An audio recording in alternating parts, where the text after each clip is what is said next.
Okay, well, thank you for joining us today. We're here to talk about emotion regulation in autism spectrum disorder, and I will be starting off talking about why this is such an important area of research and how we might measure it. Rebecca Schaffer is going to then do a mindfulness practice, and then Caitlin Connor is going to discuss the EASE program, and then Rebecca Schaffer is going to finish up talking about her program called Regulating Together. So I just need to acknowledge my grant funding, and then also our handbook of autism and co-occurring psychiatric conditions that is finally out this month. And I actually will not be talking about psychiatric conditions today, just the underlying process of emotion regulation. So to get started, I assume most of us on this know what autism is, but what I wanted to really point out is that we're here today to talk about things that impact autism beyond the diagnostic criteria. And this is just a borrowed slide from Autism Speaks to show the many overlapping behavioral and medical conditions that co-occur with autism. In particular, we're going to focus on emotion dysregulation. So when I talk about emotion dysregulation, I'm referring to emotions that are really intense or strong to the point where individuals have difficulty changing the emotional response. And that can show up as emotions that last a really long time or emotions that are much stronger than one would like. And when we talk about dysregulation, what we mean is that the emotional reaction is actually interfering with goals. So it's not helping them accomplish what they need to in the moment, and it's interfering with what they're trying to do. And also usually disruptive for those around the individual as well. What I really want to make sure we're all clear on before I move forward is what I am not talking about is temper tantrums. And sometimes these can look the same. Behaviorally, it might look like crying, yelling in both cases, but there's a really critical difference in the underlying reason for those reactions. So temper tantrums are typically a goal-directed behavior. It's an emotional or behavioral response. It's trying to get something accomplished. So just to give an example of this from my own life, I'll describe a situation recently with my typically developing 6-year-old. And one example of emotion dysregulation for him was he was playing hockey with his brother. His brother won and then was proceeding to taunt him about winning. And then my son, Nikki, proceeded to cry, scream. He was trying to hit his brother.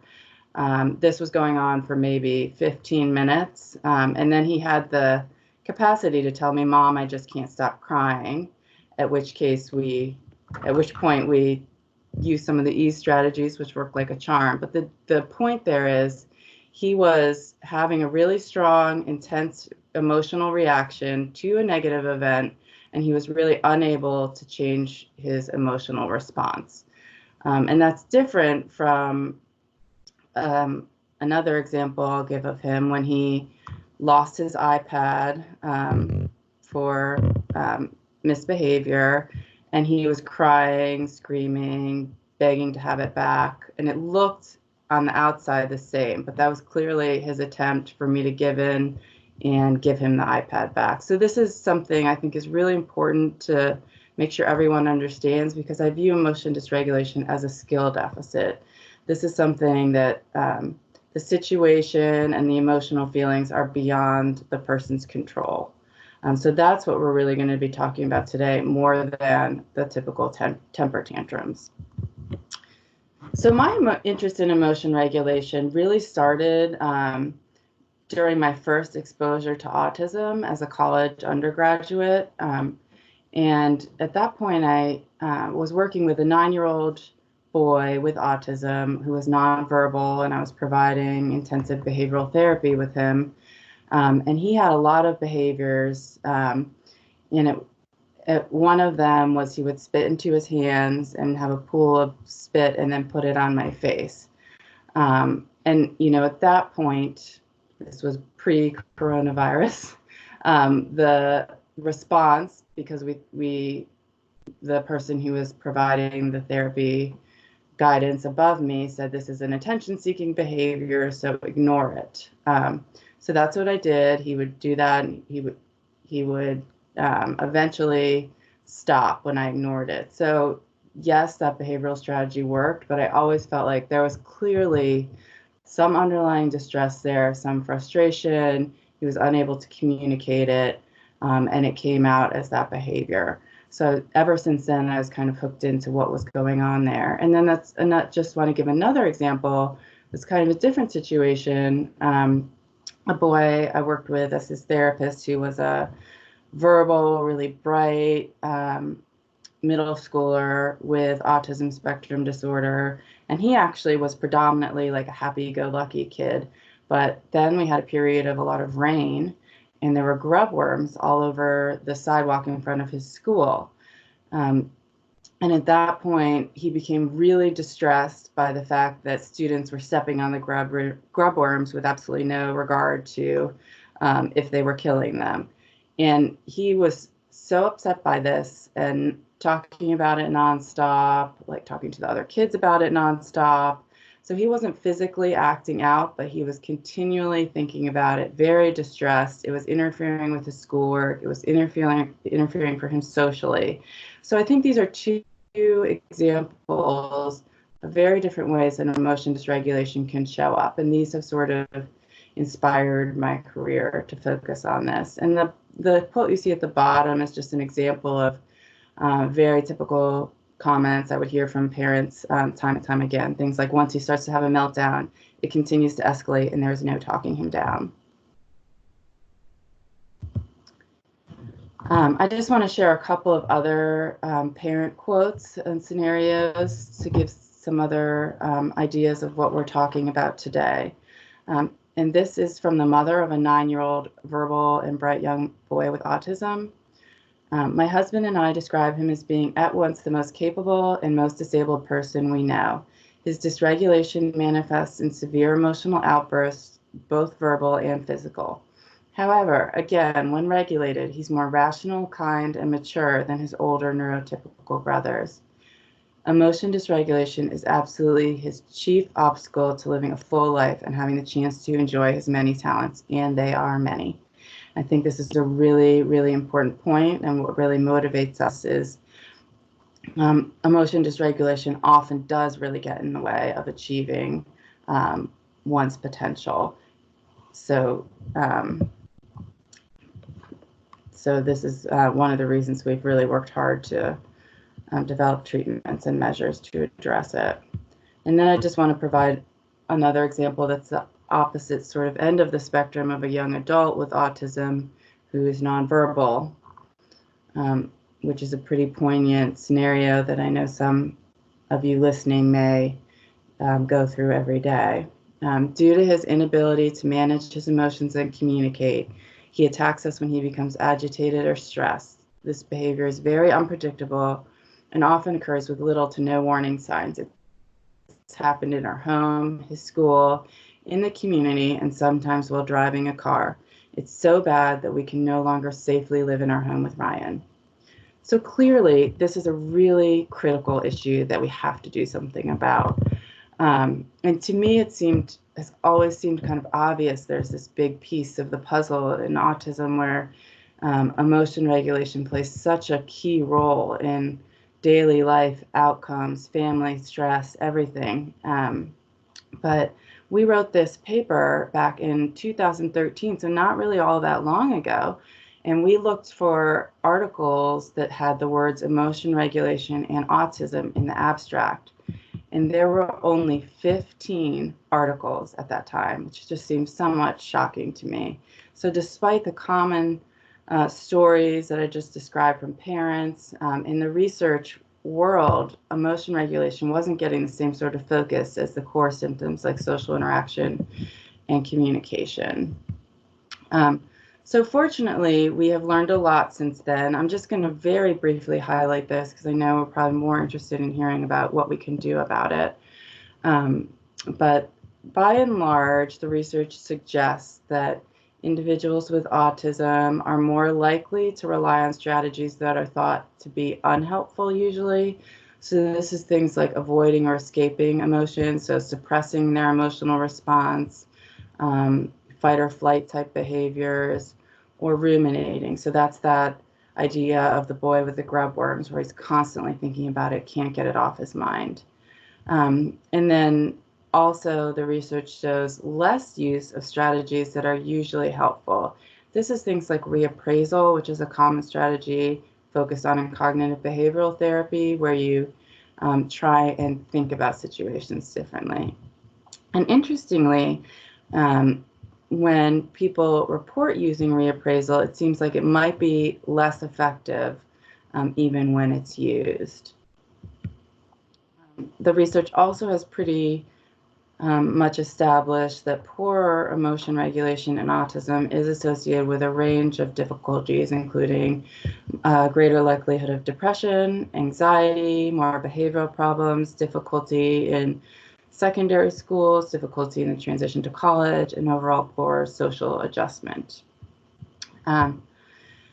So we're getting somewhat of a picture of how emotion regulation difficulties present in autism. And it is exciting that we're now up to that 140, but I think it's really important to keep in mind that of emotion regulation in the general literature, there's more than 10,000 articles. So there's much, much more we need to learn.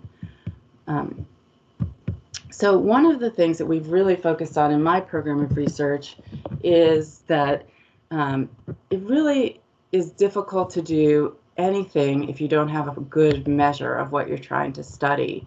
So in this case, like emotion dysregulation is a really tricky concept because the research that I described that we've learned about so far, a lot of that has been self-report from verbal, bright individuals with autism. There aren't very many measures that were suitable for use with those who might be less verbal. Questionnaires often, even that are for parents, say things like, my child complains about, my child worries about, that are very difficult to infer about someone who can't communicate readily. And also there's concern that maybe the existing measures that are borrowed from the general population don't really fully capture the range of emotion dysregulation we see in autism or how it presents.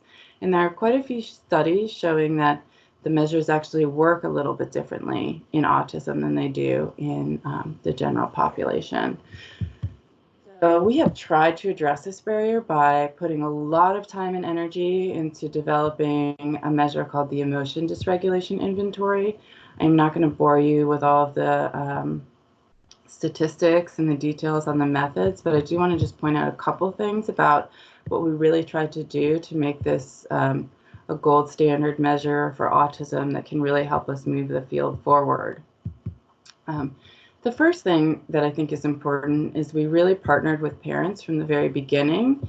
So when we generated the items, we pulled from the literature, we pulled from what we know in the general population, but also from my clinical experience and clinical experience of my colleagues in terms of what do parents say about their children with autism. So one example is my child goes from 0 to 100.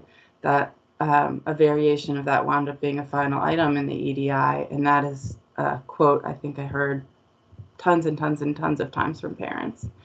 And then after we developed all the items, we brought parents in and we very systematically went through every item, every response option, asking them to tell us back in their own words what it means, asking them to think aloud as they answered the item. And this really helped us make sure, are our items being interpreted by parents in the way that we think they are? And are we capturing the right sort of things? So this really helped us get some items that we hope are really really getting at what we see in autism and emotion dysregulation in a way that can be reliably rated. And the next key point is we used very large representative samples. so that the measure can be most sensitive to the full range of functioning in autism. So we collected over 1,000 from an online national autism registry called IAN, which is now called Spark. But we did that so we could have a big sample of those, representative of those in the US with professional autism diagnoses. We wanted to make sure we were capturing the most extreme forms of emotion dysregulation, so we also collected data from psychiatric inpatient units that specialize in kids with autism and intellectual disability in partnership with the Autism Inpatient Collection Study. And then we wanted to create general norms, so we also collected a sample of 1,000 matched to the US Census on things like age, gender, region in the US, race, ethnicity, etc. So I'm promised I wouldn't do a statistic lesson, but I just want to point out one thing about what we did that I think helped improve the EDI sensitivity. So on the top, as an analogy, so most measures would be like the hurdle jump, where you're basically counting the number of hurdles that someone jumps over is the same every time, versus the high bar where you're measuring like inches over the bar. And to put that into more concrete terms, so the idea would be if you take two EDI items, one is frustrates easily and one has explosive outbursts. In the old way, an answer of very severe would give you like 5 points towards your total for frustrates easily, and an answer very severe would give you 5 points towards your total on has explosive outbursts. When in reality, the item frustrates easily, about half of the population in general would rate that as at least somewhat problematic, whereas has explosive outbursts, when you're high on that item, you're more likely to have much more severe emotion dysregulation. So when we use the new way, which is item response theory analyses to develop the measure, we can basically weight the different response options differently, so that if someone says very severe to explosive outbursts, that will bump their score up more than if they say very severe to frustrates easily. So we spent a lot of time evaluating every single item in the whole item group in this way.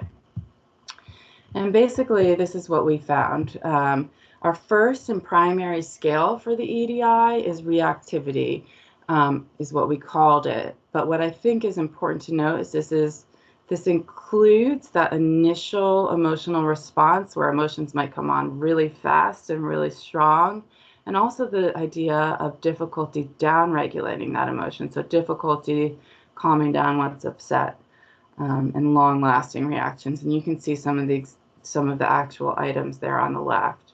And I think this is important because this was also the first very large-scale study of emotion dysregulation in autism. And because we used all those fancy stats, like we can now say these are the sorts of things that really capture emotion dysregulation in the most sensitive way in autism. So this reactivity factor, you'll hear about this more as we go on today. And then our secondary factor is called dysphoria. And this, I think, is also important and really critical that we don't overlook, because this sometimes is easier to miss, because this can be more internalizing kinds of emotion dysregulation. So this is kind of a general unease, lower positive emotion, and just sort of a general distress. And those are the actual items there. And then, like I said, after we did all of that work in autism, we checked it out in the general national sample. And what was important there is that it actually supported the same two scales as making the most sense, so reactivity and dysphoria. And it was still sensitive, precise, and valid. So this is helpful because now we can use the EDI across populations. We can use it in general clinics that serve both kids with autism and kids with other difficulties. And we can have norms to compare our autism sample to. And this is helpful this can give us clinical cutoffs. So now we can screen kids with autism to see if they are showing clinically elevated emotion dysregulation that we should refer them for treatment. We're really excited. We've been really working to make sure everyone knows about this measure, and it's currently being used across the globe. And so I think this is really important for autism research, because one of the things that kind of plagues autism research is there are lots of different studies using lots of different measures. They wind up with different conclusions, and it's very difficult to know what to make of that. So our hope is by using a gold standard measure across studies, we'll start to really hone in on what it is about emotion dysregulation and how we can improve it. And to make it a little bit more meaningful to you, I want to give a couple of clinical examples of how the EDI is being used. And this is just an example of one of my collaborators' papers using data from that autism inpatient collection study that I referenced earlier. Brianna Taylor at Maine Medical Center led this work. And what she did was she looked at patients with autism who are admitted to psychiatric inpatient units. And what you see, as expected, is when admitted, their scores are very high. So those admission scores are about 1 standard deviation above the autism mean. This is kind of off the charts compared to the general US sample without autism. And then what you see is for those kids who had high sleep disruption during their inpatient stay, they did improve. Everyone improved in their emotion dysregulation by discharge. They improved back to the general autism mean. So no, they're no longer really extreme, but they are still elevated compared to the general population. Whereas those who had low sleep disruption during the inpatient stay returned, or at discharge, they were within normal limits compared to the general population, not just autism population. I think this is really important because studies like this can clue us into things that we really need to be focusing on in terms of what plays a role in emotional reactivity. And so, I mean, I think we all know sleep is important, and this is just another really good example of why future studies need to look more at sleep and its relationship to emotion dysregulation. And then I just want to give a couple of other examples quickly of how the EDI is being used. I'm excited that it's being used for universal screening because my hope is that then the kids who do need treatment are getting identified and put into emotion dysregulation treatments. So just a couple of examples. We're using it here on everyone in our outpatient autism clinic at the University of Pittsburgh Medical Center. They're doing that at the University of California, San Francisco Autism Clinic, at a center in the Netherlands. And I thought this was kind of just an interesting example. They're screening everyone who comes in, who are children who come into the custody of a child welfare program in New Zealand to see what their needs are. And of course, one of the main goals of the EDI was to create something that could be useful for monitoring change. So being able to follow along in treatment, see if what we're doing is working, so we're not wasting time if things aren't working, and to be able to use it as an outcome measure in clinical trials. So I thought one interesting example of how it's being used to monitor outcomes and progress is in a forensic setting where individuals with autism have had difficulty with the law. I think that's really important, that we're not missing the factors that likely contributed to those things happening, like emotion dysregulation. I thought it was interesting that there's a bunch of people using it now in occupational therapy programs, so it's being used beyond psychology and psychiatry. In mindfulness studies, you'll hear about it in ease and regulating together. There's also a group in Arizona and a group in France looking at it with mindfulness. And then neurooptimal neurofeedback, led by Thor Hoberg in Denmark, is, I thought, a really interesting example because they have a large network of people using this program, and they have all decided to implement the EDI as an outcome measure. And what what's exciting about that is then they can pool their data together to see what's working across sites. I just want to share 3 additional examples I just thought were kind of interesting and give a hint at where the field is going. There's a researcher in Canada who's looking at using the EDI as an outcome measure in response to repetitive transcranial magnetic stimulation, which is a brain stimulation that has been used in treatment remission depression primarily in the past. My collaborator here, who's now at WashU, has been using it in a study to look at how the brain responds, and usually the brain responds in sync with your parents. So she's using it, looking at that where both the child and parent have it while they're doing tasks, and then seeing how emotion dysregulation by the EDI is related to the synchrony between parent and child brains. And then my collaborator, Robin Gabriels, is using it to look at therapeutic horseback riding outcomes in a randomized controlled trial.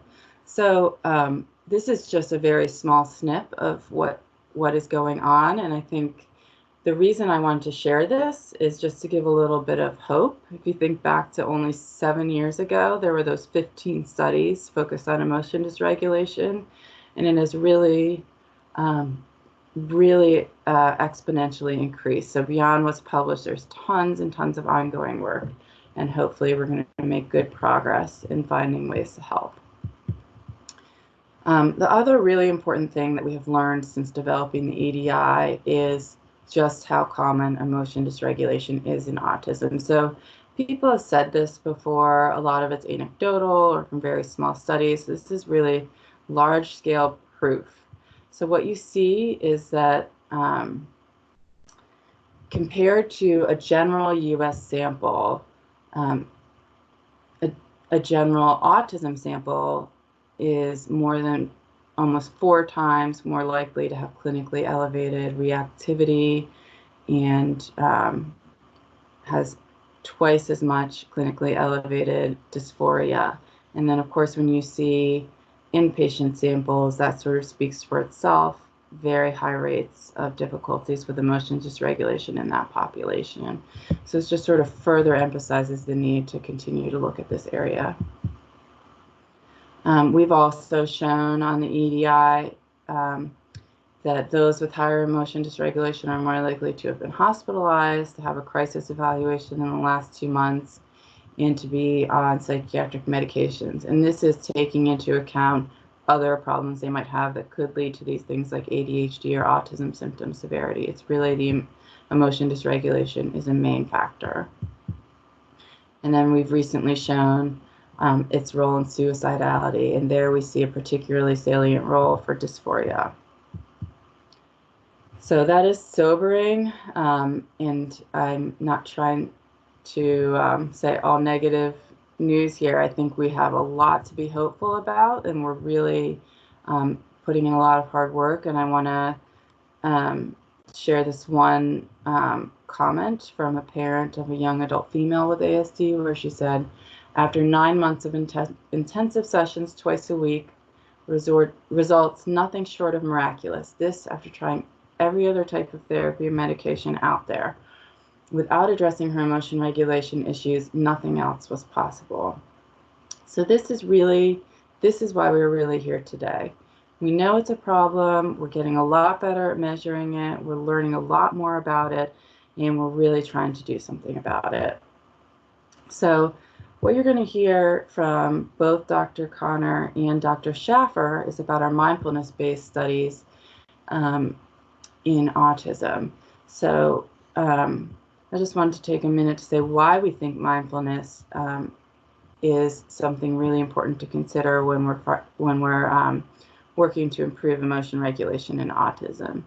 So this is just a cute little picture about what mindfulness is. So mindfulness is really the idea of paying attention to the present moment, sensations, thoughts, and emotions without judgment.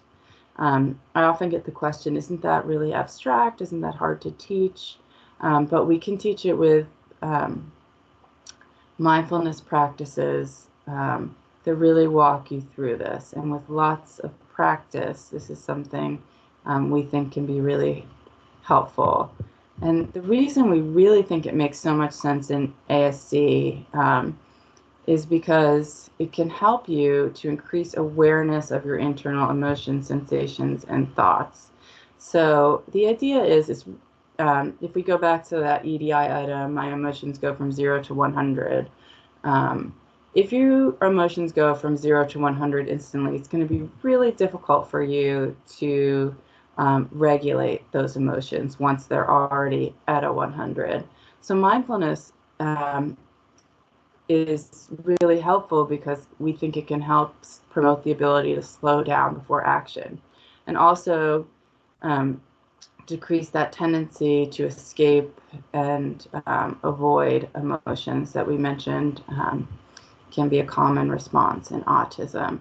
So I know that's probably a little bit difficult to wrap your head around now. So what I'm going to shift to is Dr. Schaffer is going to give a mindfulness, lead a mindfulness practice with you before we move on to hearing about the EASE trial that we're running in Pittsburgh.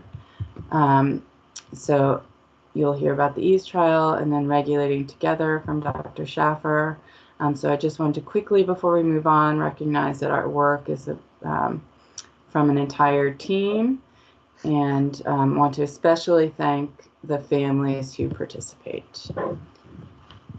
So I am going to turn over to Dr. Schaffer.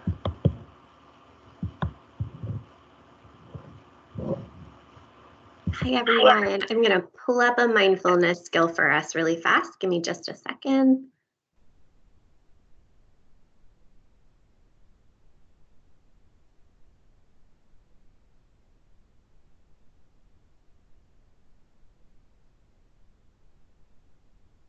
All right, so let's practice. I'm going to show you several different mindfulness activities throughout the rest of this talk. This one is going to be the simplest that we're going to do, and it's really just a breathing exercise. So the goal is going to be to focus on your breathing. One of the nice things about this one is that it does have an active component, so you're tracing as you're breathing, which incorporates a little bit of motor activity as well with the nice deep breathing.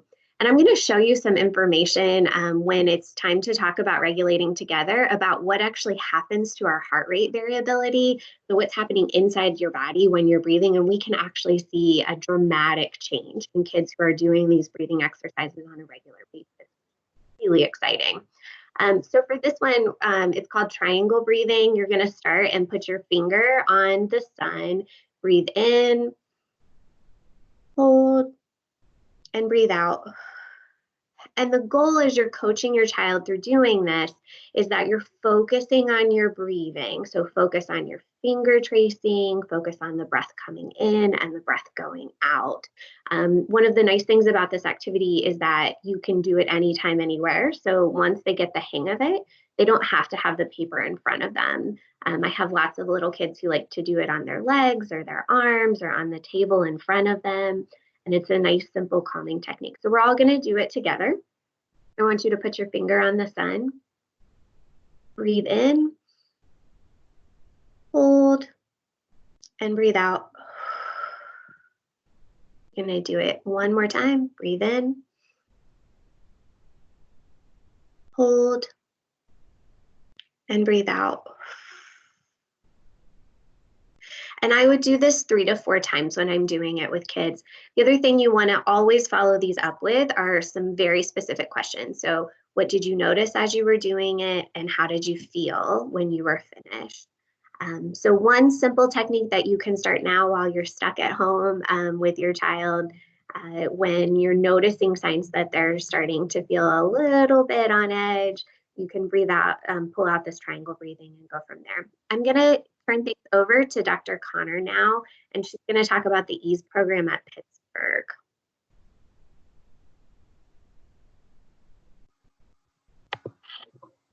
Okay.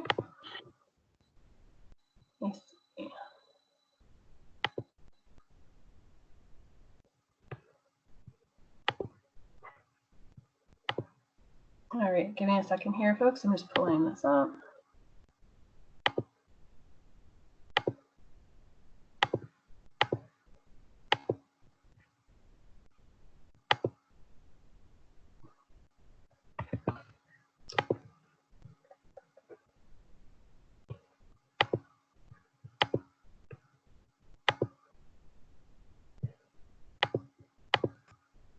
Sorry about that. Okay, can everybody see my screen now? Maybe.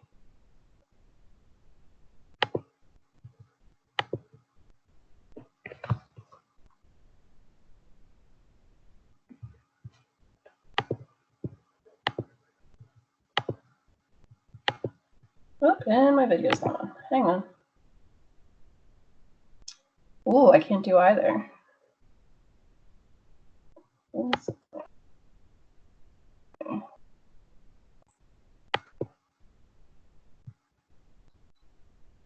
Okay, now I can see my face. Sorry about the technical difficulties. Okay. Now can we see if I can share my screen?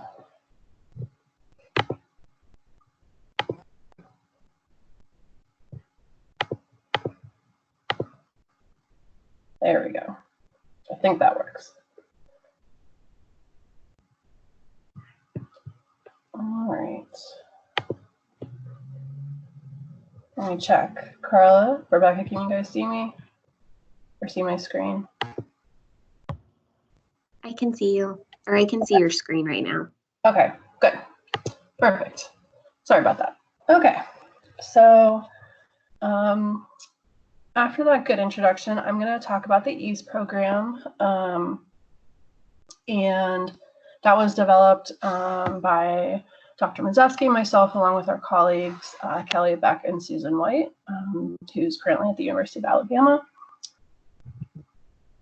So the EASE program, which stands for Emotional Awareness and Skills Enhancement, is a therapy that we developed to target emotion regulation specifically. So we teach different strategies that we hope are able to help teach teenagers to manage their emotions more effectively, and that we believe by being able to improve emotion regulation, we're able to have these kind of downstream effects. So improving things like depression and anxiety, decreasing things like problem behaviors and aggression, and hopefully even just overall improvement in daily living.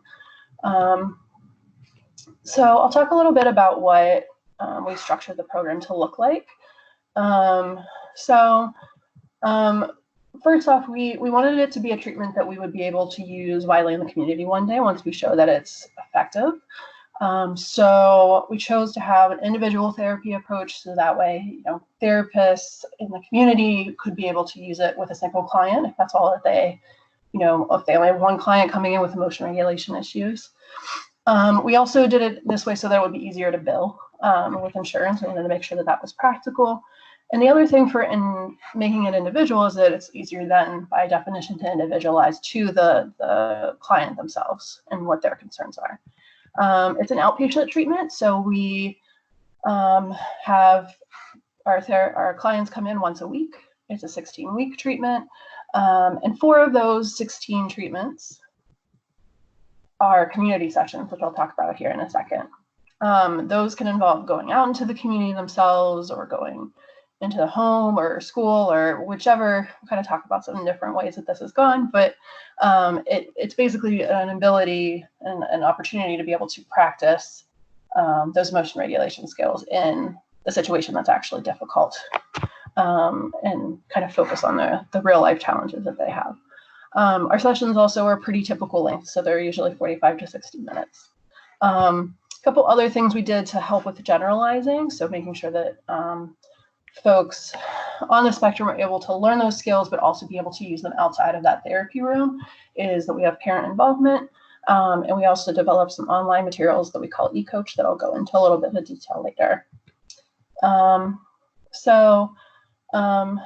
The kind of process for going through our therapy, we first developed and wrote our manual and based it on 2 main sources. So existing therapies that were mindfulness based and cognitive behavioral therapy techniques. We also use the research that we have out there so far that Dr. Mazewski just went over. So what we know about the specific emotion regulation problems that we tend to see in autism. Once we kind of had a full manual and revised it, all 4 of us, we got feedback from a lot of stakeholders. So we talked to adults on the spectrum who read through the manual, parents, therapists with experience, and we got more feedback from them. They gave us a lot of really good feedback, so then we revised our manual once again. When we developed our online materials, we were then ready to start our pilot study, which I'll talk about a little bit later, but basically we had a small group, so 20 individuals across the 2 sites of our study to test out the therapy and see if it worked and if we could do it.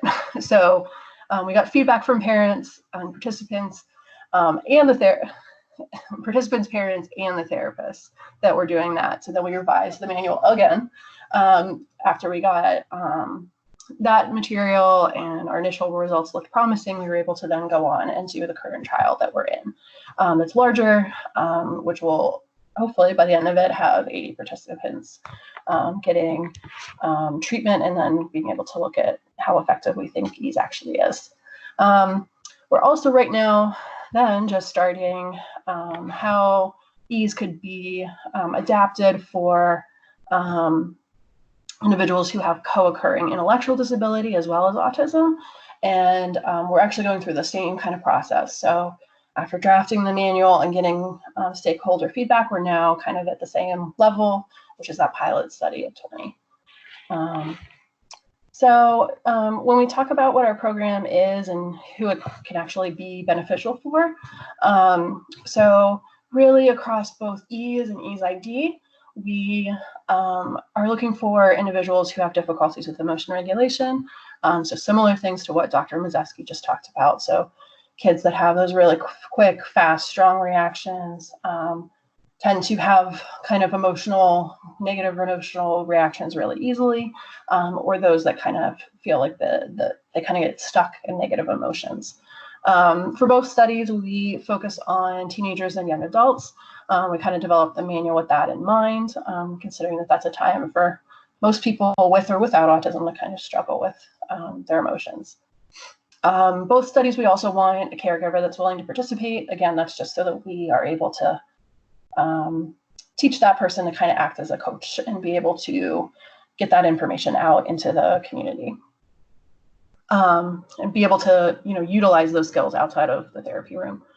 The big difference between the 2 studies, like I said, was IQ level. So when we developed our initial EASE program, we wanted people who had verbally fluent speech and were able to have an verbal IQ above 70, 75, 80.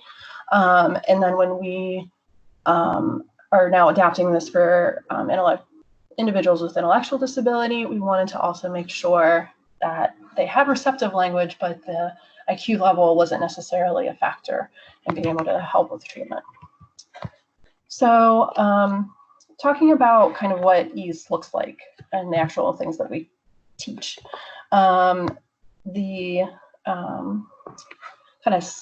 This slide kind of summarizes some of the key tenets.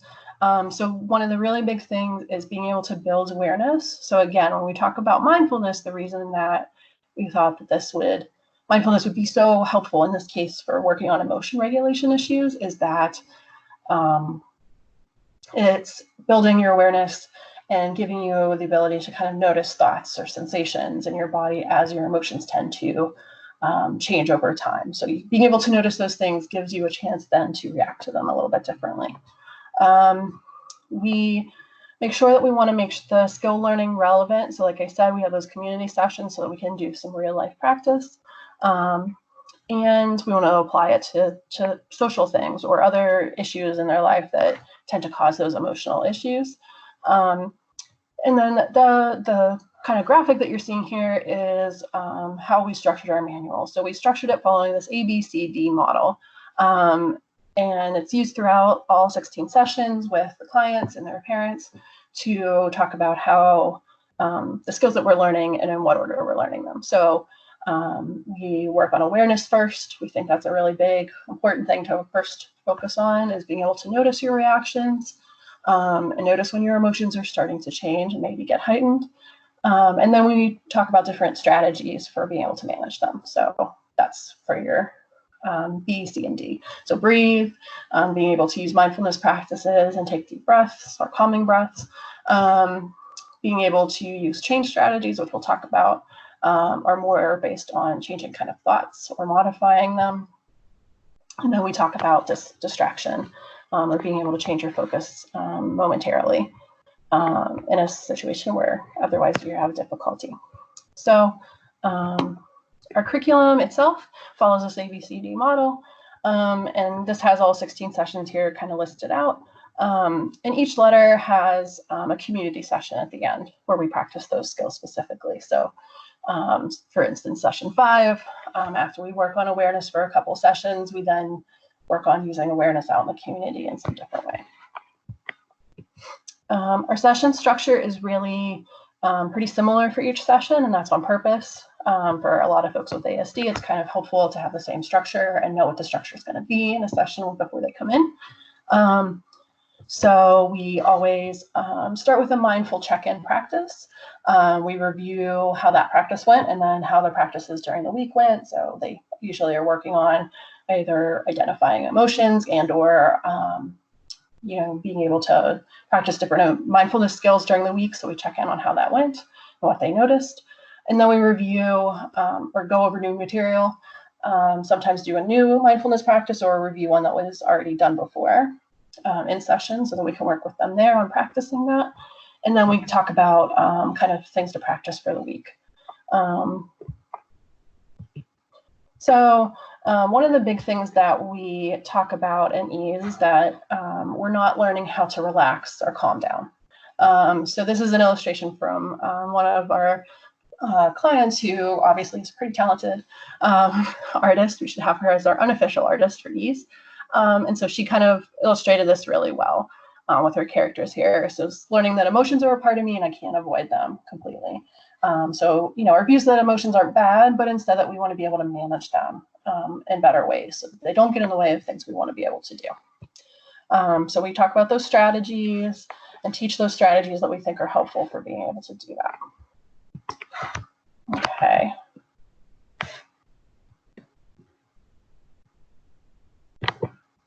Oops. There we go. Froze on me a little bit. So our model for each session, I'm going to go over just to give you an idea of what these kind of skills look like in more detail. So like I previously said, we focus a lot in the beginning on awareness. So being able to be aware of your emotions, of sensations in your body as they change, of thoughts that come up when you might be getting strong emotions coming on. So we do this by usually using a scale kind of similar to this one here, where you're able to kind of, use focus on kind of examples that are relevant for each kid, for each participant. So we talk about being able to get an idea for dimension. So the degree to how strong your emotions feel as opposed to, whether you're feeling happy or sad. We usually kind of focus more on positive emotions and negative emotions.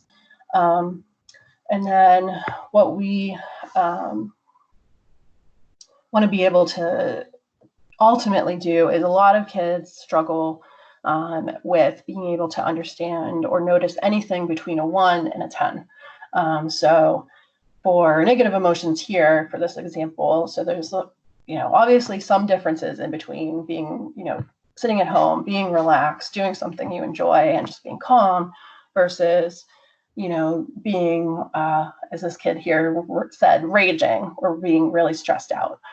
So what we want to do is ultimately get somebody to understand or notice some things that are in the middle there. So some things that are like a 5 or 4. And so sometimes that takes time to figure out and work on. And a lot of times that takes some caregiver feedback to, they might notice some things that are there that are, kind of signals for them when their child is about to kind of get upset. So we work on that with each family, kind of do individualized scales. So here's some of the other examples of what these scales look like. So, some people are coloring them in, and then they kind of label sometimes with adjectives or the emotions that they feel. And sometimes they'll have the behavior, sometimes they'll put certain situations, always make them feel a certain way. There's a lot of siblings that tend to come up on this. And then there's actually some that have been really creative, so they kind of do illustrations. So this example here was kind of turtle-based for anxiety. Then next we, in our sessions, talk about breathing. So starting in session 6. So we teach that breathing mindfully is not only just important because we want to be able to notice what's going on, but sometimes it also can be calming in the moment when you're starting to feel upset. We kind of work on this chart during one of the sessions by focusing on all the different mindfulness practices that they've learned so far, and when they think those ones are helpful for them. They might be ones that are helpful to do day to day just to keep themselves kind of tuned into their emotions. And for some people, for some of these, it might be more helpful that, you know, they can use that one in a moment when they're starting to get upset. We actually just submitted this paper where we're talking about how to work on mindfulness strategies for helping teens with ASD. We kind of have come across a lot of the same issues over and over again with the same different therapists and different participants. So for instance, you know, it could be hard for a lot of the teens that we work with to maintain their focus and their attention during a meditation. Therapists can struggle with, especially if they're not as experienced with mindfulness, with kind of over questioning when they're teaching mindfulness. So asking someone tons of questions about how it went afterwards, especially when you get a lot of I don't knows as an answer. So one example here, so like I said, it's difficult for a lot of our teens to maintain attention, even for a couple minutes. So a lot of times we work on different skills to kind of practice that, and over time it tends to get better. But still, we use different skills when we're in the middle of a meditation. So giving the, building into the meditation when we're saying it to a client, you know, that it's okay that our minds wander, our attention, you know, gets distracted by something. And usually we might just call out what we notice that they're getting distracted by. So if it's, you know, a loud noise outside of the therapy room, we'll say, well, you know, you might be getting distracted by that loud door slamming outside of the therapy room. And just call it out and kind of bring it into the situation, because it is normal. We just want to teach it's okay to get distracted. That happens to everyone. Pretty much any teenager, I think, not just those with ASD would feel that way. And so we, you know, kind of want to bring that into the meditations themselves. And like anything else, it's practicing a skill that you get better at over time. Another example of a common struggle that we see is clients that really struggle to identify any kind of feelings or thoughts or sensations in their body. And we teach that it's okay to not notice. So that's okay. And what we tend to do is maybe suggest things that they might have noticed and start with external things. So it might be a stuffed animal that they're holding, like a Pokemon stuffed animal in this example. Or it might be noticing the air conditioning coming on in the therapy room, or something like that that's external. And then work on over time, getting them more used to noticing something that's internal. If we notice their legs are jiggling during one of the meditations, we might start to notice that and see if they noticed it happening. And over time, it tends to get a little bit better, but it still might be something that they struggle with. It doesn't mean it can't be helpful, however, for them to practice mindfulness. So after we focus a lot on awareness and breathing, we then tend to focus on change strategies. So we focus on different ways specifically here to handle thoughts. And that for a lot of the people with ASD that we work with, we emphasize that they might not notice thoughts originally or initially when they're in a situation where they're starting to get dysregulated, and that's okay. But that noticing anything, so noticing emotions or noticing body sensations, is really important too. So it might be something that's more automatic for them. They feel like all of a sudden they're in a situation where they're upset, but usually we're able to kind of work on noticing something in this triangle that they are able to then, you know, use to kind of create some time and separation before they react. We teach 2 ways to manage thoughts if that's something that applies for them. So this first one here is distancing.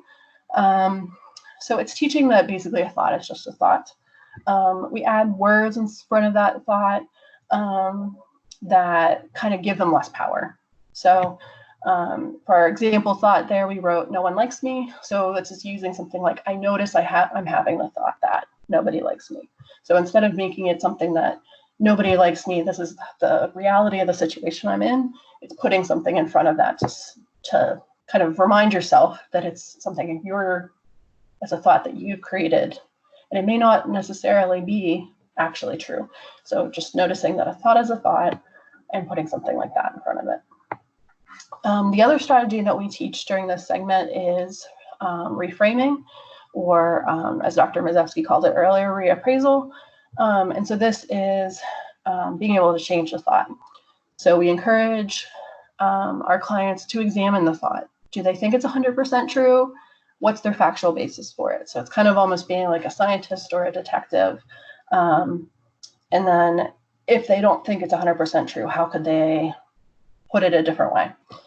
So for a thought like nobody likes me, it could be these kids are just starting into the same thing as me. So these thoughts, again, are sometimes more helpful for some of the teenagers and young adults that we see, and sometimes not as helpful. But we find that for those that it's helpful, it really does tend to stick and be something that can be helpful for them to manage their thoughts. So here's an example from one of our clients. So this was a teenage girl who was having suicidal thoughts and was starting, whose parents were signing her up to get started at a intensive day program. So she kind of wrote out her thoughts as distancing and reframing. Sorry about that. So she, for instance, noticed thoughts like, noticing I have the feeling that I don't have a choice about this. So it was upset that she didn't have a choice, that she had to go to this program. But it was able to give reframing thoughts too. So something like, it's not going to be for that long. I'm only going to be there a couple months, or going to it for a couple months. I like the ones here towards the bottom too. So noticing that she said, I notice I'm having the thought that my parents don't love me. And then she was also able to reframe it like, my parents do care about me. They do love me. That's why they want me to go to this program. So being able to use those things and flexibly use them, again, takes a lot of practice, but it is a helpful kind of situation to be able to use. And if you can use it, throughout your day, it can be really helpful kind of to diffusing some of those emotional situations. And then finally, when we go through E's, we get to distraction. So this isn't the same thing as distraction as most of the teenagers and young adults think it is. We're not asking them to go play video games usually, or at all for this. So what we want is to be able to focus on sensation. So it's really a sensation-focused distraction. So either focusing on a sensation, like shifting your attention to what the soles of your feet feel like against the floor, or something like creating a sensation. So being able to, clasp your fist really tight, or, something like that. So we kind of want to be able to use some sort of sensory distraction just to momentarily be able to kind of distract yourself from a situation that could be really difficult. So we really also say that this isn't going to be avoidance. You can only do it really briefly. It's for a situation like, say that you're in class and you can't get out of the situation, to be able to use it. And it is definitely a mindfulness-based situation to be able to focus on sensory input, because you're actually intentionally kind of focusing on that for a moment, and being aware of kind of a sensory sensation in your body to be able to kind of focus in then later and go back to focusing on how to manage the emotion later. So I'm going to give a couple examples. So our artist that you kind of have seen some of the pictures here was someone who presented with a lot of anxiety, especially social anxiety, had a hard time asking questions or saying anything if that thing could be wrong. So a lot of struggles were with being able to ask questions in class.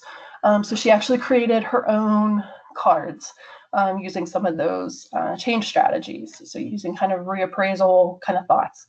And was actually, also able to practice mindfulness pretty regularly and use it in the situations where she started to feel upset. And was able to use those cards to then ask for help in class.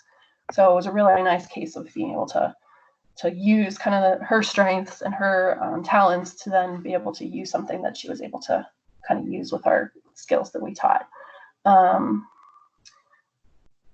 So another example was a 19-year-old man that had ASD. He actually got really dysregulated and upset when people quoted from movies or sang in situations where he didn't feel that they should be singing. He also really didn't like people being incorrect or saying something that wasn't factual.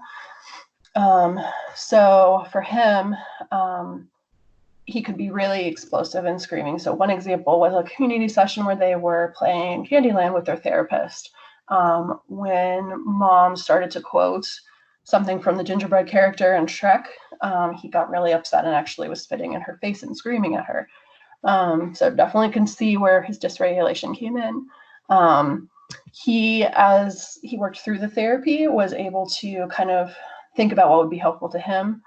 He struggled a lot with processing speed, despite having kind of a pretty average general IQ.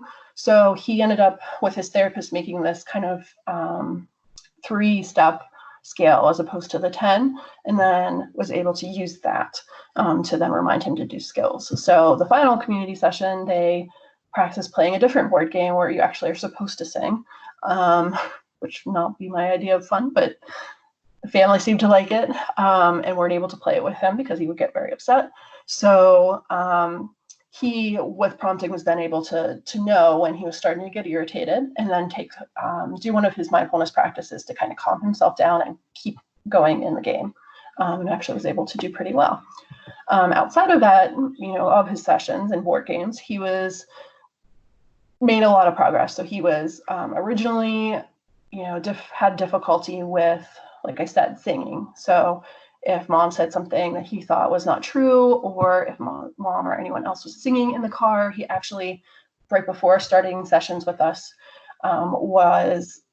had opened the car door while she was driving in the middle of the road. And so obviously they were very concerned about his safety. And then by the end of treatment, they were able to drive to Cleveland, go see the Christmas Story House, sing Christmas songs when it was not December, in front of him, and he did great the whole time. The family was super pleased that he was able to kind of participate in something with the family and not have to modify it a huge amount for him. So I'll talk a little bit about our initial pilot study. So this was that 20 initial people who went through the program, and talk about kind of what results we saw. We first wanted to make sure that our first aim was to see if this treatment actually was doable. Could we find teenagers that needed this kind of treatment? Could we train different clinicians to do it? Would people be able to do the therapy, and did they find it helpful? So we were able across the 2 sites to recruit people pretty quickly, which was great. We only had 3 people drop out between those 2 sites. So we had 85% of the people who started the treatment were able to end the treatment. And those that did drop out were due to things like, living far away and not having time, or different things, like family illness. So, and we found that for the most part, 3/4 of people were able to do some or all of the homework that we assigned. So we knew that we weren't assigning too much. And we're able to kind of go through the sessions and get things, what we thought were the important things, those main objectives of the sessions completed. Another part of that aim was to see whether clients and families found the treatment acceptable and helpful. So whether it was the therapist rating of how involved they thought the client was in the sessions, or how the teenagers really rated at the end, how helpful or relevant they thought the treatment was. We got pretty good ratings there, so we were excited about that. Looking at the characteristics of the first sample, so first of all, most of our participants were mostly male, which we would expect. and mostly white, which makes sense for the locations that we're recruiting from. Across those 17 participants, everybody was between the ages of 12 and 17. IQ was a pretty big range, but close to the average IQ of 100. And then the independent clinician that rated them, who didn't know anything about their treatment or what was going, the treatment that they received, was marking them moderately to, or was putting them as moderately to markedly ill, which is a rating that says, the emotion dysregulation issues were definitely getting in the way for them in their everyday lives. And that independent rater then saw them again at the end of treatment to get an idea of how, things are going in their life at school, at home, and other settings, and then found that 2/3 of them were very much improved or much improved in terms of that rating. So they actually did seem to have some pretty good effects from going through treatment.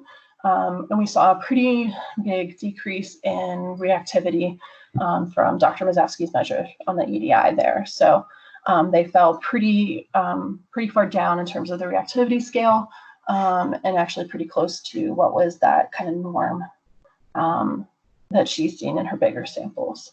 Parent report showed, so those first 3 columns there are for emotion regulation measures. Parent report of that showed medium to large drops in terms of effect size and how much emotion regulation issues got in the way for them. We looked also at things like depression, anxiety, that irritability scale, which looks at irritability and problem behaviors. And for those kind of related areas, we saw large and medium size decreases in terms of those symptoms. So it seemed pretty decent. So that gave us good enough hope to continue on. And so now we are doing a larger trial across our 2 sites, so Pittsburgh and Alabama, where we have, hopefully we'll have 80 people go through treatment, and they will either get ease, half of them, or they will do a supportive therapy that's the same amount of time with the therapist, same amount of weeks, but just not focused on emotion regulation. And we're kind of measuring this. The other thing that's important to mention is that we are also upped our age range a little bit so that we are seeing young adults as well, up through 21. So right now we're about halfway through our goal. So we have 40 people complete. Excuse me. And so far, in terms of emotion regulation by week, this is our parent report of emotion regulation, the EDI reactivity scale, and then the dysphoria scale. We found that both the control therapy, supportive therapy, and ease see decreases over time. So even just coming in and talking to somebody seems to be pretty helpful. But ease is so far doing better, and there's a larger decrease in terms of their emotion regulation symptoms as they go through treatment. So again, our goal for that is to kind of do this larger scale study to see if there's a definite improvement in terms of emotion regulation issues for teens and young adults. And if you are interested in doing our trial, we're definitely still bringing in people for a couple of years. That's our contact information, and the treatment itself is provided at no cost. So feel free to check out our information there. And then remember that I previously mentioned our adaptation for individuals with intellectual disability and autism. So right now we're in the middle of our pilot study there, and we have 6 people enrolled right now out of a goal of having up to 20. And we kind of purposefully have a really large range of verbal abilities and IQ. Everybody has intellectual disabilities, so defined as having an IQ score less than 70. But like I said earlier, as long as they have some receptive language, they're able to understand. If we're giving them instructions or go through the mindfulness practices with them, they're kind of in the trial. So what we're hoping to do with that is to see if it's helpful. And I'm sure we'll make a lot more changes to our manual and revise that again. But we also want to look at not only is it helpful for them, but we're also looking at health and sleep outcomes. because as Dr. Mazewski pointed out with that sleep study, we know that overall health and sleep and emotion all kind of go together. And so we want to see if improving emotion regulation skills can be helpful for things like health and sleep. And we actually have them wearing actigraphy, which is just a wristband, kind of like a Fitbit, that measures their sleep quality and their movement. So hopefully that will be coming down the pipe as a larger study one day. But right now we're in the middle of a trial, this pilot study for 20 individuals, and we're also recruiting for that. So same idea, our age range is actually a little bit bigger, which has been nice to get some more young adults in there. But feel free to also contact us about that. Okay, and then just in terms of our future directions with EASE, we obviously hope that EASE ID will be helpful and would like to test that in a larger way once we're through our initial trial and have a manual good to go. We want to look over more health outcomes. So like I said, it seems to me like physical and mental health. We know from the literature and from research that that's something that's important, and we want to be able to look at that. In terms of disseminating, we want to get these treatments out into the community. So like I said originally, we are definitely designing these treatments with the hope that it would be able to go out to therapists in the community, and we want to be able to do that. So, and with that, one last illustration from our artist. This was what she drew at her last session for her therapist. She said that, it's not always easy, but any mountain can be climbed. So any emotion regulation issue, in her opinion, she was able to kind of conquer it over time and to be able to work on it. Okay, so I just wanted to also say thank you to our families, our stakeholders, and everyone that works on these studies, because it's a lot of people to kind of produce this kind of work, and our clinicians and families that come in for sure. Okay, all right, so I'm going to switch over now to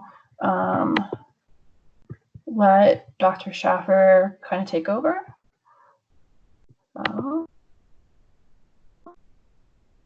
And have her come. Hello again. All right, so I am going to talk about our Regulating Together trial. This is actually the wrong screen though, so give me just a second to share my screen.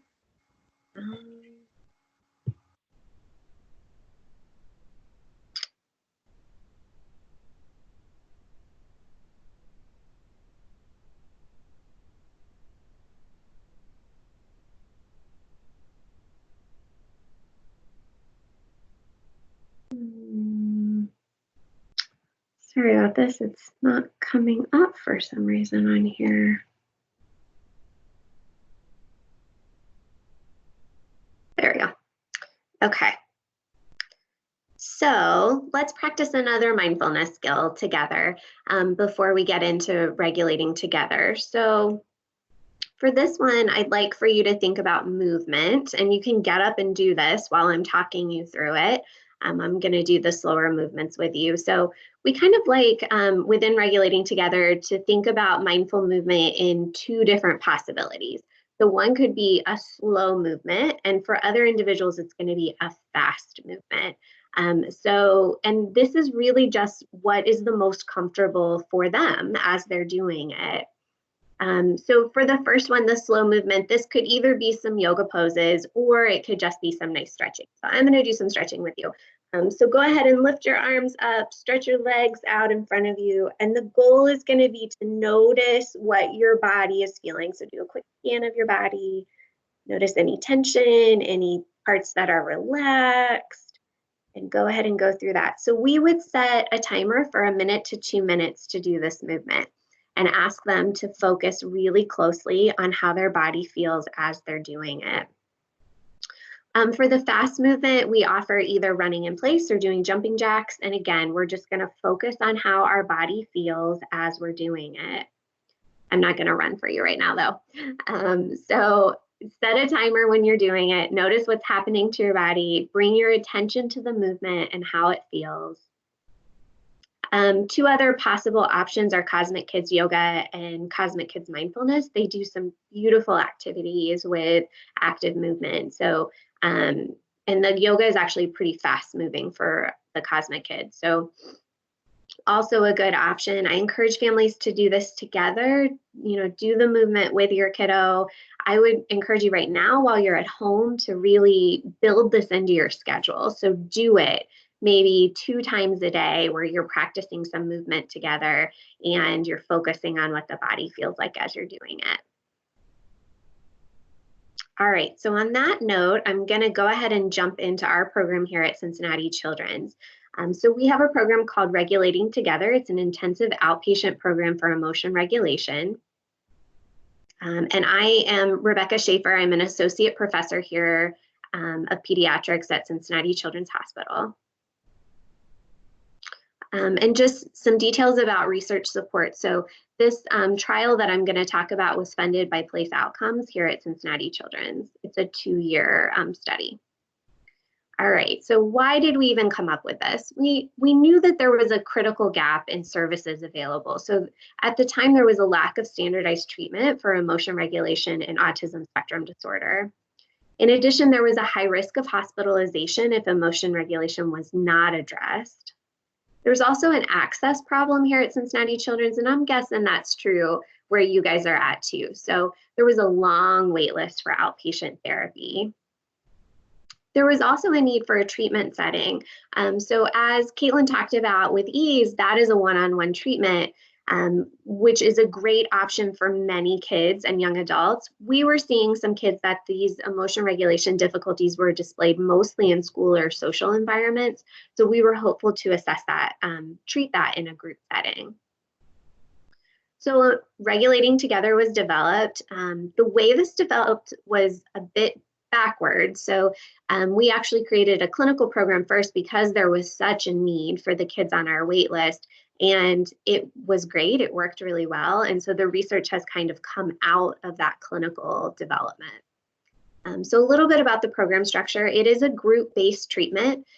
This was to address social and educational environments, also to increase access and be able to treat more kids at once.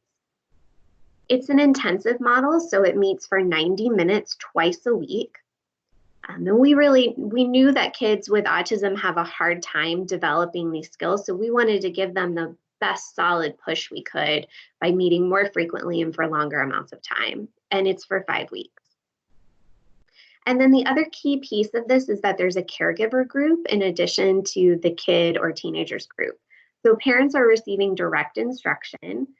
They have the ability to be supported and normalized by other caregivers' experiences, which is one of the biggest positives that we hear from families who complete the program. And they are able to increase, hopefully, durability post-treatment. So our goal is that, yes, we're going to spend 5 weeks with your kiddo, but then you're going to spend forever with your kiddo. So we would like for you to have the skills to continue to coach these things once the group is completed.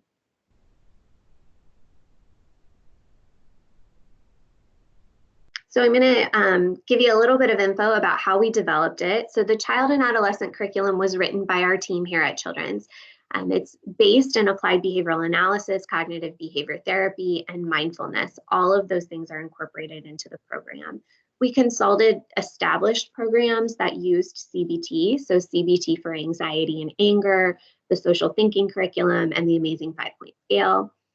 We incorporated formal and informal behavioral rehearsal in the group.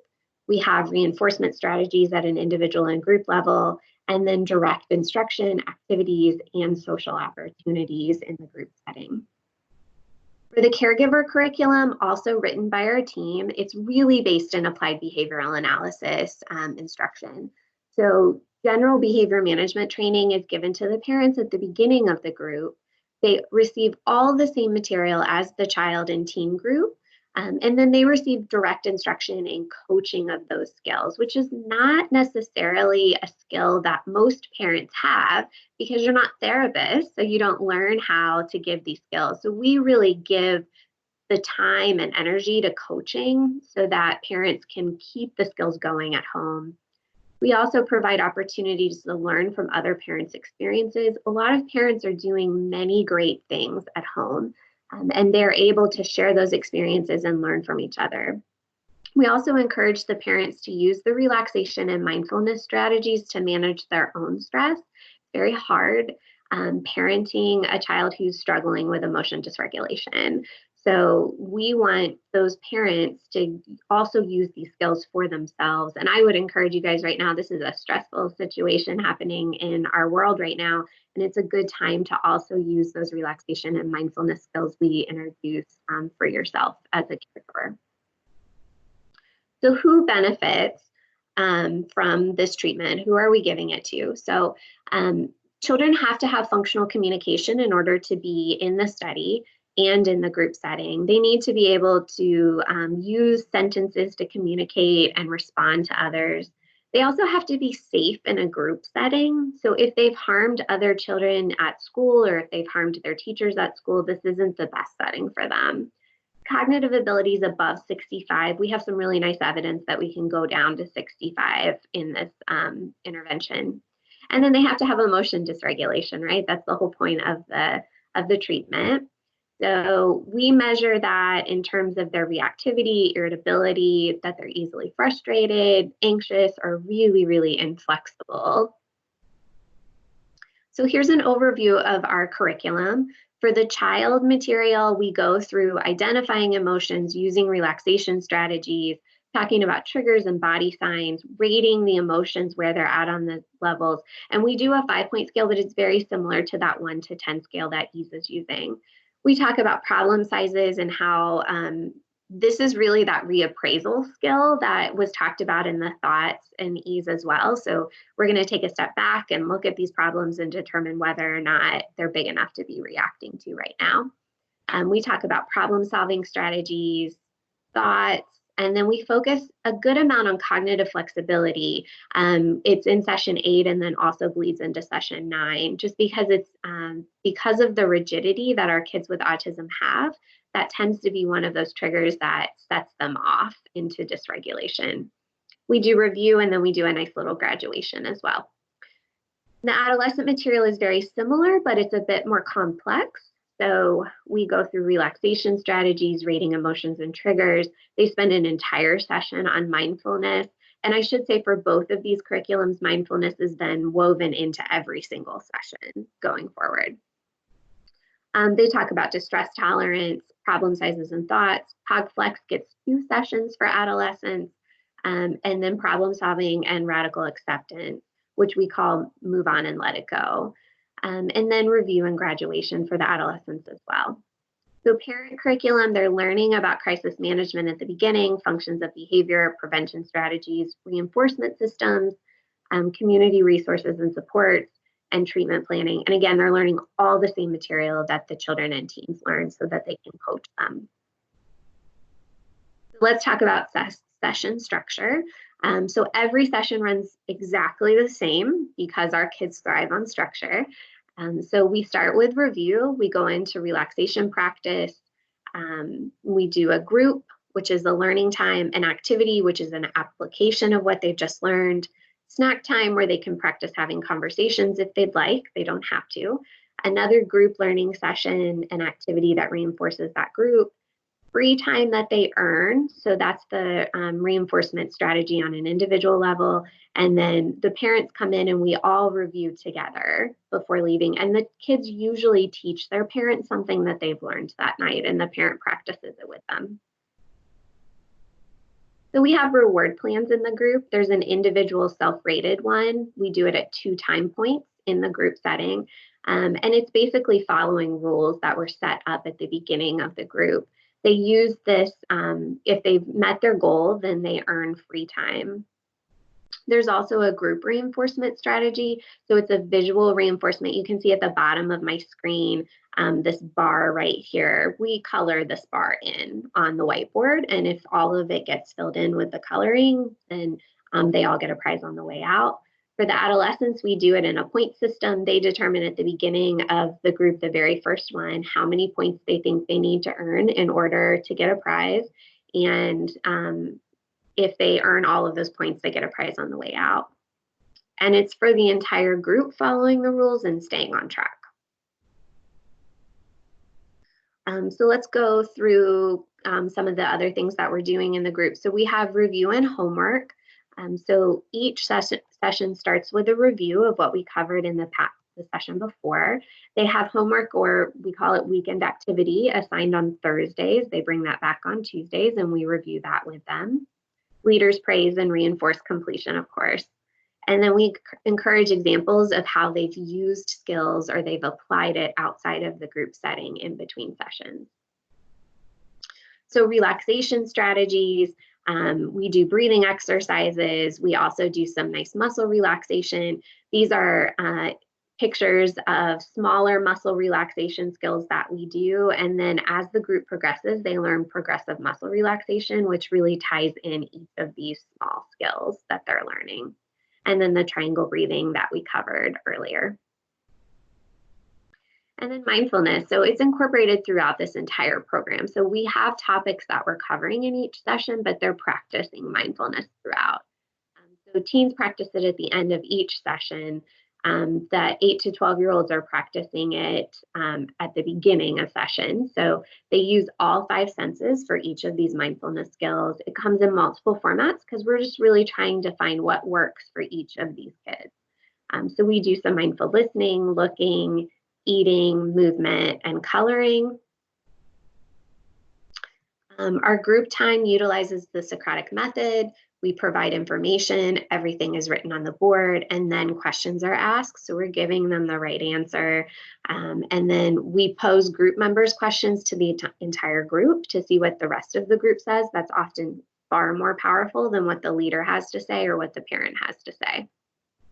We do a lot of sorting tasks to reinforce the material. So things like thumbs up, thumbs down. And then we do a fair amount of role plays throughout where the teens are actually practicing what, and the 8 to 12-year-olds as well, practicing what we're doing. And I think I forgot to mention this earlier, but we run this for 8 to 12-year-olds and 13 to 18-year-olds. So they're separated into each of those age groups. In terms of activities, these reinforce the group learning. They're application based on an individual level. They often are creating their own visuals to use at home, and they're really writing in their own answers that apply to them for the visual. They're writing, drawing, and coloring, and they share at the end of each activity. Snack and break is a chance to take a break at the table. Demands are very low during this time. Conversation is encouraged and reinforced if it happens, but it doesn't have to happen. We have a topic board available to give them some ideas. And then free time at the end. This only happens in the child group. The teens actually get 2 prizes if they met their individual goal and they met the group goal. This is earned by self-rated reward plan. We have toys and board games available. Playing together is praised, but again, it doesn't have to happen. This is more of a free choice time. Prompts are given for appropriate social skills throughout though. And then the parent wrap up. So parents join the kids, they stand behind their child. The child or teen leader reviews the material. As group progresses, we slowly ask the kids questions to involve them in the review process so they're really active. Children and teens share with or teach their parents a new skill. And then the group leaders individually check out with each family. And this is really a key piece of the group, is that individual attention is happening. So before we incorporated this, we had a lot of dropouts from the group. Because kids were coming home and sharing things with their parents, and parents were like concerned, or if a behavior had happened with another child in the group. So we really take time to individually check in, talk about specific ways we want the parents to coach the kid over the in between sessions, and then have their kid really share what worked for them and what didn't work for them in the session. How do you think it went tonight? We provide praise and constructive feedback. So we did, the initial information was through a chart review. We had collected a lot of data on kids who had gone through the group. So this is published in JAD. It's an emotion regulation intensive outpatient program. We talked about development, feasibility, and acceptability. So I'm just going to give you a brief overview of that data. So in 4 years, more than 250 kids and adolescents completed the program.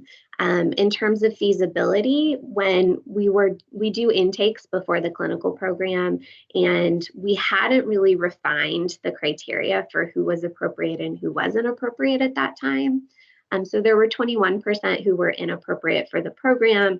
Mostly that was due to aggressive behavior or language not being at the level that it needed to be at. And also, sometimes it was because of insurance coverage. And then we had 12% who dropped out, who actually started the program, 67% completed, and we had a 13% absence rate, which is not bad. In terms of acceptability, caregivers were very satisfied with the program as a whole, but specifically with rating emotions and problem solving. They learned the most from the identifying and changing maladaptive thought session. Parental confidence in managing their child's behavior increased. And at the end of treatment, 100% of caregivers were highly satisfied or satisfied. 84.4% reported learning a great deal or a moderate amount. And skill use by children varied. 46.9% were somewhat using skills. So, it just showing that there's still work to be done. Not everything is fixed and the children aren't all using the skills perfectly by the end of the group. But we have some nice information about outcomes from the current trial that shows that only keeps increasing. Caregivers provided 117 unprompted positive comments and only 16 negative comments over the course of that chart review. So let me tell you about who was in the chart review. This is the child group. So there were 51 individuals screened, 40 enrolled. And again, many of those were because of language, aggression, or insurance issues. 26 were males, 8 females. Average age was 10. And this was a mixed diagnostic group for the chart review. So about 60% of them had autism, and then we had a large group with ADHD and generalized anxiety disorder with a small percentage. 23 participants had secondary diagnoses, 8 of them had a third diagnosis. IQ was done via chart review for the chart review. So full scale IQ was around 90, but it ranged from 56 to 130. And CGI severity, this is a clinician-rated severity scale. So 61% were a 4, which was a moderate impairment for autism or the other diagnoses that they had. 23% were a 3, and 15% were a 5. So for ASD child outcomes specifically, I'm just going to talk about autism. We saw a 53% improvement on the clinician-rated global improvement scale, which is considered a treatment responder. And parents reported behavior incidents each week, and we saw a decrease from an average of 9 incidents a week down to a 3 for across all of the participants. And we used the aberrant behavior checklist for our outcomes for this chart review study, and we saw improvements in irritability and hyperactivity. So then teen characteristics, there were 19, 15 males, 4 females. They were 13 to 18 years old, average age 15. A wider range of diagnoses, which isn't that surprising given teens are more likely to have received multiple diagnoses. So 8 of them had 2 diagnoses, 9 had 3. Again, about 60% had autism. And then if you look at this adolescent group, they're a bit more impaired. So 47.5% were a moderate range of impairment, and then we'll get into more significant behavior or significant impairment at a level 5 for this group. So for the outcomes, we saw improvements in ABC irritability and lethargy. So lethargy is actually a measure of both low energy and withdrawal from others. And we saw a pretty significant change in lethargy, which is interesting. And then most of these teens were rated as more minimally improved than moderately improved, but we're still seeing improvement. No one got worse in the teen group. So now we have a funded trial for ages 8 to 18, specifically with autism, and this is our Regulating Together research trial right now. And you can actually, if you're interested in it, you can refer by contacting Shelley Randall at Cincinnati Children's. It's a within subjects design. It's 5 weeks of baseline for all participants, and then 5 weeks of treatment, and we have follow-up at 5 and 10 weeks after the group. Only we have a very expanded outcome measures, and enrollment is closing soon. We only have 1 or 2 of each age group left. So just some early results. We've had 58 kids enrolled. We've had 6 withdrawals. We've had a lot of screen fails, though, in terms of language being too impaired and aggression being too high for the group. Even though we're screening for those things, once they come in, parents are actually reporting a little bit different than they did when they called in for the study. We've seen improvements, so statistically significant improvements in ABC irritability. This is seen post-group and at all of the follow-up time points. We use the EDI reactivity scale specifically, and we see trending improvement at post-group and then significant improvement at each follow-up time point. We see an increase in parents' confidence in managing their children and an increase in flexibility. So I just want to show you some really cool data. So this is early data, but we're collecting heart rate variability on all of our participants at this point.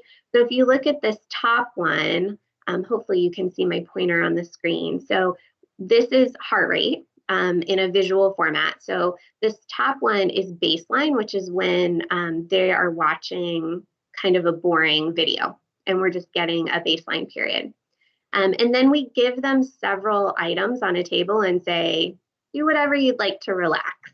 And they can use anything they'd like for that time period. So we see that that heart rate is slowing down, right? When they get to relaxation, it looks a little bit better. And then we prompt them to do breathing. So we have 2 breathing exercises, 2 breathing exercises on the table that they can use. And you can see on this bottom one that we see that heart rate slow down even more. So this is a participant that was at pre-treatment up here. So now we're going to look at what they look like after treatment. So this is at the 10-week follow-up. And we see, so this is they did treatment and they have had 5 weeks off from treatment. So the baseline, looks pretty similar. Our relaxation looks a little bit better. It's a little slower. And then if we look at breathing, they have these really nice curves here, which is what we definitely want to see when somebody is doing some nice deep breathing techniques. And we see a significant change pre to post in this heart rate variability, which is really exciting. So not only are they using skills to be able to talk through calming down, but we're seeing physical signs that they're also learning how to calm down in a better way. So we still have lots of data to analyze from the trial. It's still ongoing. So we're also collecting computer-based cognitive flexibility measures. We have child measures. They have a skills knowledge quiz, and then several scenario-based measures that they're completing.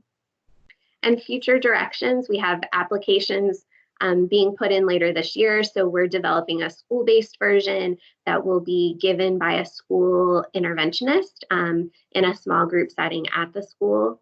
And then we're also applying for a therapy dog assisted version of this with our colleague Robin Gabriels at Colorado. So our clinical program is a mixed diagnosis group. So if your child doesn't have autism, they can still enroll in the clinical program. It meets on Tuesdays and Thursdays from 4:30 to 6. It's at the Green Township location here in Cincinnati. You have to complete an intake. Most insurances cover it. And you can refer by calling 513-636-4611. So conclusions. This is a novel program model. It's grounded in empirical treatment methods. The group design, efficient and effective. Caregiver training is innovative and imperative. Feasible, acceptable, and promising initial findings. We have an 80% completion rate, acceptable attendance, high acceptability among parents, positive impact on participating youth. And I just want to give some thank yous really fast. So these are all of the people who have contributed to the clinical program and the current research program. Huge thank you to all of the families who have participated in our program. Hopefully some of you are going to be watching this and seeing some early results. Your commitment and feedback have fueled this program and the research that we're doing, and really the focus of my career. So thank you so much for all of your commitment and your availability to do it.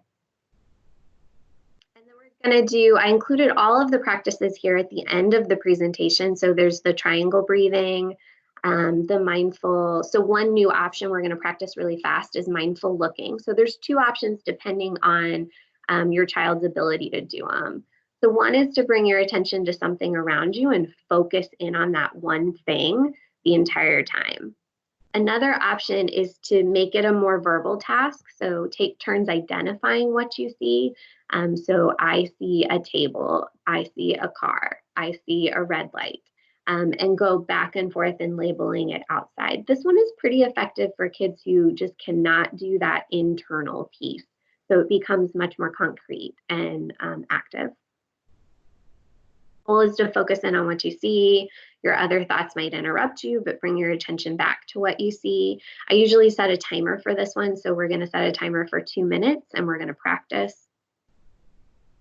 And then the mindful movement that we covered earlier. So that is it for our presentation. Let me pull this up really fast.